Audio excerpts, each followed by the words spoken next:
Hi, good afternoon, everyone. Thank you for joining for this webinar. And today is going to be the last episode of the Cybersecurity Awareness Month special. And today we are going to cover what is an incident response plan and uh, how to prepare for an incident and what is its significance. So tips to build an incident response plan is the topic today. So as a first step, I would like to review the NIST framework. So what is the NIST framework?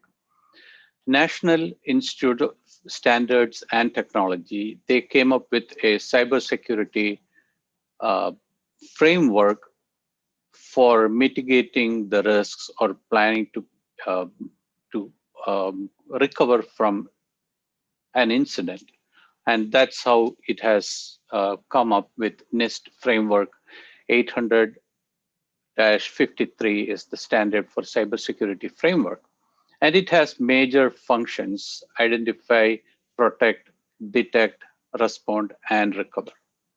So today we are going to cover about the respond part, and that is where um, today's significance is. So why would you need an incident response plan? So you saw the NIST framework, but why would you need it? As you're aware, cybersecurity is one of the direst threats facing modern business today. Global cyber crime damages are set to exceed $6 trillion each year by 2021. So it is the largest industry in the world as of now. Despite this threat is being grown, but many businesses who are impacted by these cybersecurity incidents are not expecting to make any significant changes in how they do their day-to-day work. So what is an incident response plan? An incident response plan gives you a thought out guidance you need in order to effectively handle a cyber attack, whether it's a malware, ransomware, or a denial of service attack. Any type of cybersecurity incident, you have to handle that. It will also help you to strategically evaluate which aspects of your business are most at risk, whether it is your accounting or sales or marketing or the technology piece, any of these, whichever is the most significantly impacted by an attack. So what can be classified as an incident? Any system getting compromised, user credentials getting compromised, network attacks, malware attack, an employee policy violation, employees copying some confidential data into their thumb drive, which they are using, and that is an employee policy violation, a robbery or break-in, and equipment loss or theft. You're handling you're storing your customers' data in a computer, and that computer is being stolen from the car, and that is an incident. Phishing attacks. So you get emails every day. Somebody click on an email, and that is a phishing. That is an incident. And most of all, there are some legal requirements, say HIPAA, PCI, any of these uh, compliance requirements that need to be managed, and that need to be a requirement to be having an incident response plan. So I'm putting together a step-by-step guide here. There are 6 important steps in the process. 1, prepare, build a response team, outline response requirements and resolution times. So how long it can take, how long the system can be down, you have to have a timeline for this. Establish a disaster recovery plan and run a fire drill. That is something which you have to do, and plan for debriefing. So if there is an actual incident happens, how are you going to convey it to your employees, customers, vendors, and all that. So you have to be prepared for having a debriefing. So in the first step, prepare. This is the first step as to define, analyze, identify, and prepare for the incident. Analyze a company's IT environment. They determine which system components, services, and applications are the most critical or vulnerable to a cyber attack. Identify what essential data you will need to be protecting. If it is the marketing, or is the accounting, or is the customer's information, primary health information. If you're a company who is dealing with healthcare, you have to keep your customers' data secure. And most important, the question you should ask yourself is, what is its value? You may consider it as a certain value, and what is the value for an attacker? If somebody else is stealing that data and selling it at the open market, what is their value? So based on this, you need to build a response team. So who are all going to be in the team, and how to constitute the team is up to you.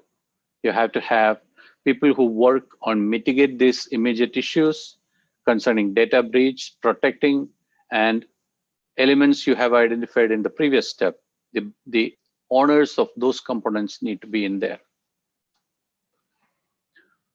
Outline response requirements and resolution times. When you assemble a team, each member will play a key role in detecting, responding, and mitigating damage and resolving the incident within the set time frame.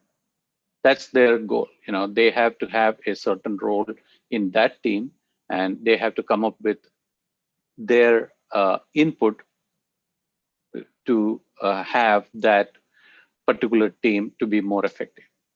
These response and resolution times may vary depending on the type of incident and its level of severity. So if you are under a ransomware attack, the response time may vary. You may think that, okay, we can pay and get the data back, or you have a backup of the data and you will be you will be able to recover much faster than paying that amount which the ransomware attacker is asking for. Establish a disaster recovery strategy. So when everything else is failing, you need to plan for a disaster recovery. That's what I said previously. If it means recovering from the backup and making sure that the backup is always available, the backup is current. So if you're losing data, how many days or hours or minutes of data you're losing? These are the things which you need to consider in disaster recovery strategy. And again, the backup and disaster recovery plan should be tested, and the recovery point objective and recovery time objective should be previously defined, and you need to understand, and everybody in the team should have a say in that. So the time objective is how much time you can lose if you are under attack till you recover the data from the backup. And recovery point objective is how far back you can lose the data. An hour, 5 minutes, or 10 minutes, a day, 10 days, it's up to you. You have to define that. So run a fire drill. Assume that you put together everything, now time to run a fire drill. Once you it is just like a building fire drill where everybody gets out, the alarm rings, and everybody gets out and assemble at a predefined assembly area. This is exactly the same. Here, the only difference is once it is kicked off, your communication tree should be going into effect. People are going to communicate to all their clients, all their vendors that we are under attack, and this is what we need to be doing. And in this case, notification goes out and every person in the team has a role to play, and that's what the fire drill is. Now, last up, plan for debriefing. During a real security incident, this step should focus on the aftermath and identifying areas for continuous improvement. This is a, a loop. You learn from that and you implement that or add it to the incident response plan. Take this opportunity to tackle the items such as filling out an incident response report. That is very important. If you need any template, ask me. I will be happy to share mine with you. Completing a gap analysis. If you identified certain gaps, you have to include that in the incident response feedback system. And thank you very much for watching. And if you have any questions, feel free to contact me. And this is Duleep Pillai from Veltec Networks. Thank you.